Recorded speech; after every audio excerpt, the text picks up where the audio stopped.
Telugu Desam party చాలా భారీ ప్లానింగ్తో ముందుకెళ్తోంది. అందులో ఫస్ట్ టార్గెట్ ఏంటంటే మహానాడుకి రాబోయే మహానాడులో లోకేష్ గారిని జాతీయ అధ్యక్షుడిగా చేయడం చంద్రబాబు నాయుడు గారి ప్లేస్లో. రెండోది, వీలైనంత త్వరగా లోకేష్ గారిని ముఖ్యమంత్రిని చేయడం. ఈ రెండు టార్గెట్లతోటి తెలుగుదేశం పార్టీ చాలా స్పీడ్గా వర్కౌట్ చేస్తోంది. దీని గురించి వివరాలు తెలుసుకునే ముందు దిస్ ఇస్ త్వరగా శ్రీరామ్, పొలిటికల్ అనలిస్ట్. అలాగే మన ఛానల్స్ వేదాంత ఛానల్, అలాగే పొలిటికల్ వేదాంత ఛానల్ రెండు సబ్స్క్రైబ్ చేసుకోండి. At the same time bell icon నొక్కండి. బెల్ ఐకాన్ నొక్కితే మీకు ఎప్పటికప్పుడు వీడియోలు అప్లోడ్ అయినప్పుడల్లా దానికి సంబంధించిన అప్డేట్స్ వస్తుంటాయి. వేదాంత ఛానల్లోనేమో అన్ని రకాల వీడియోలు వస్తుంటాయి. పొలిటికల్ వేదాంత ఛానల్లో ఓన్లీ పొలిటికల్ అంశాలకు సంబంధించిన వీడియోలు మాత్రమే వస్తుంటాయి. Thank you very much. అసలు వీడియోలోకి వెళ్తే, మహానాడు ఈసారి 2025 మహానాడుని చాలా సీరియస్గా తీసుకుంటుంది తెలుగుదేశం పార్టీ. ఈ మహానాడు లోపు ఎక్కడెక్కడ అన్ని చోట్ల కూడా మహానాడులు, మినీ మహానాడులు నిర్వహించి వాటన్నిటిని సక్సెస్ చేసి తద్వారా మెయిన్ మహానాడు టైంకి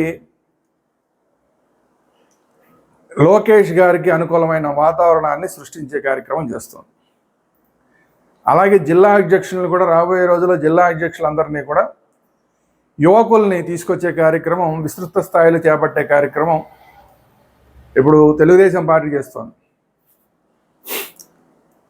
ఇప్పటిదాకా సీనియర్లు ఎవరైతే ఉంటారో, అంటే ఎన్టీ రామారావు గారు అప్పటి నుంచి ఉన్నవాళ్ళు, అలాంటి వాళ్ళందరినీ కొంచెం పక్కన పెట్టి లోకేష్ గారి వయసుకి సమానంగా ఉన్నవాళ్ళు, లేదంటే దగ్గరగా ఉన్నవాళ్ళు, అలాంటి వాళ్ళందరినీ కూడా జిల్లా అధ్యక్షులు చేసే కార్యక్రమం.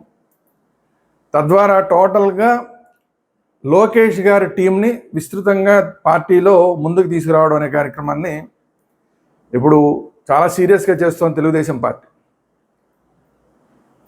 ఇదంతా ఎందుకంటే రేపు రాబోయే మహానాడులో లోకేష్ గారిని చంద్రబాబు నాయుడు గారి ప్లేస్లో జాతీయ అధ్యక్షుడిని చేయాలన్న టార్గెట్ ఏదైతే ఉందో దాన్ని రీచ్ అవ్వడం కోసం ఇదంతా చేస్తున్నారు. ఎందుకంటే ఇప్పుడు ఇమ్మీడియట్గా కనుకంటే కొంతమంది ఇంకా సీనియర్లు ఎవరైతే ఉన్నారో వాళ్ళు ఇంకా లోకేష్ గారిని వ్యతిరేకిస్తున్న వాళ్ళు కొంతమంది ఉన్నారు. కొంతమంది మేము బీసీ నాయకులు, బీసీలకు అన్యాయం జరుగుతుంది తెలుగుదేశం పార్టీలో అని చెప్పి కొంతమంది చాలా సీనియర్ నాయకులు మాట్లాడిన వాళ్ళు. అలాగే ఈ మధ్యకాలంలో డిప్యూటీ సీఎం అని లోకేష్ గారికి సంబంధించిన ఇష్యూ వచ్చినప్పుడు ఒక హోటల్లో కొంతమంది సీనియర్ నాయకులు మీటింగ్ పెట్టుకొని డిప్యూటీ సీఎంగా లోకేష్ గారిని కనుక అనౌన్స్ చేస్తే పరిణామాలు ఎలా ఉంటాయన్న మాట్లాడుకోవడం, ఇవన్నీ జరిగిన తర్వాత ఇక లాభం లేదు, ఇలాంటి సీనియర్లందరినీ టోటల్గా పక్కన పెడితే తప్ప లోకేష్ గారి నాయకత్వాన్ని ముందుకు తీసుకొచ్చే అవకాశం ఉండదు. ఎందుకంటే వీళ్ళు గతంలో 2014-2019 మధ్యలో తెలుగుదేశం పార్టీ అధికారంలో ఉన్నప్పుడు కూడా ఇలాగే అడ్డుపొలలు వేశారు. లోకేష్ గారిని అప్పట్లోనే సీఎం చేద్దామనే ప్రయత్నాలు జరిగినప్పుడు అడ్డుపొలలు వేశారు. ఈవెన్ అసలు మంత్రినే చేయొద్దని చెప్పిన వాళ్ళు ఉన్నారు. సో అట్లా ఎప్పటికప్పుడు అడ్డుపొలలు వేస్తారు. అంటే లోకేష్ గారి నాయకత్వం వచ్చి లోకేష్ గారి తర్వాత యూత్ అంతా కూడా వస్తే వీళ్ళందరినీ పక్కన పెట్టేస్తారన్న ఉద్దేశంతో 2014-2019 మధ్యలో అడ్డం పడ్డారు. దాని తర్వాత 5 ఏళ్ళు గ్యాప్ తీసుకోవాల్సి వచ్చింది తెలుగుదేశం పార్టీ. రాబోయే 5 ఏళ్ళు అంటే 2029 దాకా పవర్లో ఉంటుంది పార్టీ. ఆ తర్వాత ఏంటి తెలియదు. అట్లాంటి సందర్భంలో ఈసారి కనుక లోకేష్ గారిని ముఖ్యమంత్రిగా చేసుకోకపోతే ఇక ఎప్పటికీ చేసుకునే అవకాశం రాదేమో అన్న ఒక భయం తెలుగుదేశం వర్గాల్లో ముఖ్యంగా చంద్రబాబు నాయుడు గారికి ఉన్నది అనేది దగ్గర నుంచి గమనిస్తున్న వాళ్ళు చెప్తున్నమాట. ఎందుకంటే దీనికి లేటెస్ట్ ఉదాహరణ తెలంగాణలోనే ఉంది. కేసీఆర్ గారు ఆయన ఓపిక ఉన్నంత వరకు ఆయనే సీఎంగా ఉండి మళ్ళీ కూడా నేనే సీఎం అవుతామని చెప్తూ అలా ఆ కేటీఆర్ గారిని ముఖ్యమంత్రిని గారిను వర్కింగ్ ప్రెసిడెంట్ గారిని చేసే వ్యవహారం అంతా నాంచి చివరికి అసలు ఆ పార్టీ పుట్టుమునిగిపోయే పరిస్థితికి వచ్చేసింది. ఇప్పుడు మళ్ళీ అసలు ఎప్పటికి అధికారంలోకి వస్తుందో ఆ బీఆర్ఎస్ పార్టీ తెలియదు. అప్పటికి రాజకీయాలు ఎలా మారిపోతాయో తెలియదు. కేటీఆర్ గారు అసలు ముఖ్యమంత్రి అయ్యే అవకాశం ఉంటుందో అవకాశం ఉండదో కూడా తెలియదు. సో ఆ విధంగా కేటీఆర్ గారు ముఖ్యమంత్రి అవ్వకుండానే ఆయన రాజకీయ జీవితం ముగిసిపోతుందా అన్న ఆందోళన కూడా ఇప్పుడు బీఆర్ఎస్ వర్గాల్లో ఉంది. అలాంటి పరిస్థితి లోకేష్ గారికి వస్తుందేమో అన్న భయం చంద్రబాబు నాయుడు గారికి వెంటాడుతోంది అనేది చాలామంది మాట్లాడుతున్నమాట. సో ఎట్టి పరిస్థితుల్లోనూ ఇప్పుడు పవన్ కళ్యాణ్ గారి జనసేన వీళ్ళతో కలిసి ఉన్నా లేకపోయినా, భారతీయ జనతా పార్టీ కలిసి ఉన్నా లేకపోయినా కూడా వీళ్ళకి సరిపడా 2029 దాకా గవర్నమెంట్ని నడపగలిగిన బలం, ఎమ్మెల్యేల సంఖ్యాబలం ఉంది కాబట్టి ఇంతకన్నా పెద్ద ఆపర్చునిటీ ఇంకా ఉండదు. ఎట్టి పరిస్థితుల్లోనూ ఇదే టైంలో ఏదో రకంగా లోకేష్ గారిని ముఖ్యమంత్రిని చేసేయాలి అనేది చంద్రబాబు నాయుడు గారి మనసులో ఉన్న మాట అనేది అందరూ చెప్తున్నారు. దీనికి ముందుగా చేయాల్సిన పని ఏంటంటే, అసలు చంద్రబాబు నాయుడు గారు తప్పుకొని ఆ ప్లేస్లో జాతీయ అధ్యక్షుడిగా, ఇప్పుడు జాతీయ ప్రధాన కార్యదర్శిగా ఉన్న లోకేష్ని జాతీయ అధ్యక్షుడిగా చేయాలనేది ముందు చేస్తున్న పని. అంటే దాని ద్వారా మొత్తం శ్రేణులందరికీ కాబోయే ముఖ్యమంత్రి లోకేష్ గారే అని చెప్పడం దాని ఉద్దేశం. ఈ సీనియర్లకు కూడా చెప్పడం ఉద్దేశం అన్నమాట. చాలామంది అనుకున్నది ఏంటంటే ఆయన వర్కింగ్ ప్రెసిడెంట్గా చేస్తారేమో లోకేష్ గారిని అనుకున్నారు, కానీ వర్కింగ్ ప్రెసిడెంట్ కాదట. ఇప్పుడు డైరెక్ట్గా ప్రెసిడెంట్గానే, జాతీయ అధ్యక్షుడిగానే చేసేసి చంద్రబాబు నాయుడు గారు పార్టీ నుంచి పక్కకి తప్పుకొని పూర్తిగా పార్టీ పగ్గాలు పూర్తిగా కూడా రేపు మహానాడుకే లోకేష్ గారికి అప్పచెప్పేస్తున్నారు అనేది చాలా కన్ఫర్మ్గా పార్టీ వర్గాలు చెప్తున్నమాట. 25 మహానాడుకి లోకేష్ గారిని జాతీయ అధ్యక్షుడిని చేయడం తెలుగుదేశం పార్టీకి మొత్తం పార్టీ మీద పూర్తి స్థాయిలో పట్టు ఆయనకే వచ్చేలాగా, ఆయన వర్గానికి సంబంధించిన వాళ్ళకి ఆ తర్వాత నుంచి కూడా పార్టీని నడిపించేలాగా, ఆయన సపోర్ట్ చేసేవాళ్ళే మొత్తానికి పార్టీని నడిపించేలాగా అక్కడి నుంచి నడిపించడం. 2029 ఎన్నికల్లోపు, అంటే సుమారుగా 2027 నాటికి లోకేష్ గారిని ముఖ్యమంత్రిగా ప్రకటించాలి అనేది ఒక ఎజెండాగా పెట్టుకుని తెలుగుదేశం పార్టీ ముందుకెళ్తోంది అనేది తెలుగుదేశం వర్గాలు చెప్తున్నమాట. ముందుగా చంద్రబాబు నాయుడు గారు పార్టీ పదవిని తప్పుకుంటారు, పార్టీని పూర్తిగా లోకేష్ గారికి అప్పచెప్పేస్తారు రేపు మహానాడులో.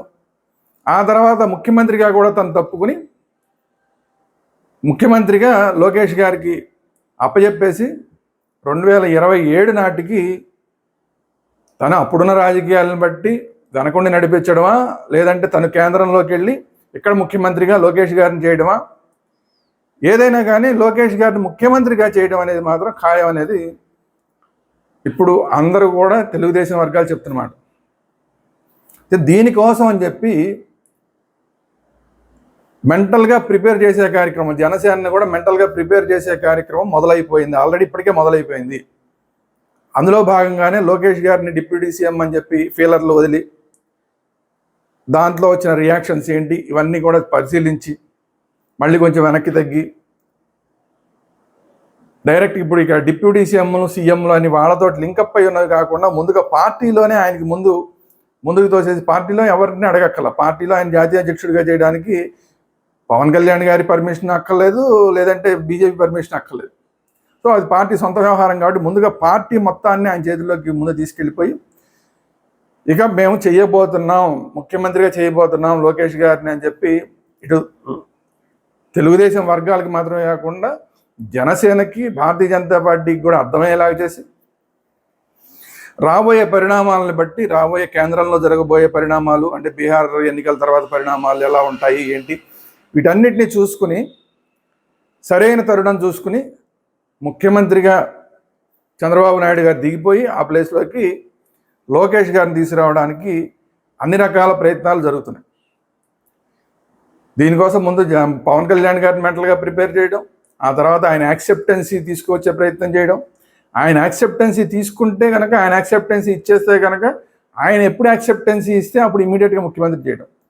ఒకవేళ ఆయన యాక్సెప్టెన్సీ లేకపోయినా కూడా 27 నాటికి 2027 నాటికి ఆయన యాక్సెప్టెన్సీ ఉన్నా లేకపోయినా, జనసేన కూటమిలో ఉంటా అన్నా ఉండనన్నా, భారతీయ జనతా పార్టీ కూటమిలో ఉంటా అన్నా ఉండనన్నా, ఏది ఎట్లా జరిగినా కూడా 2024 నాటికి ఎట్టి పరిస్థితుల్లోనూ లోకేష్ గారిని సీఎం చేయాలి అనేది ఆ టార్గెట్ తోటి మొత్తం పావులన్నీ కదుపుకుంటూ వస్తున్నారు. సో చంద్రబాబు నాయుడు గారి చాణక్యం అంతా కూడా ఇప్పుడు నడుస్తోంది.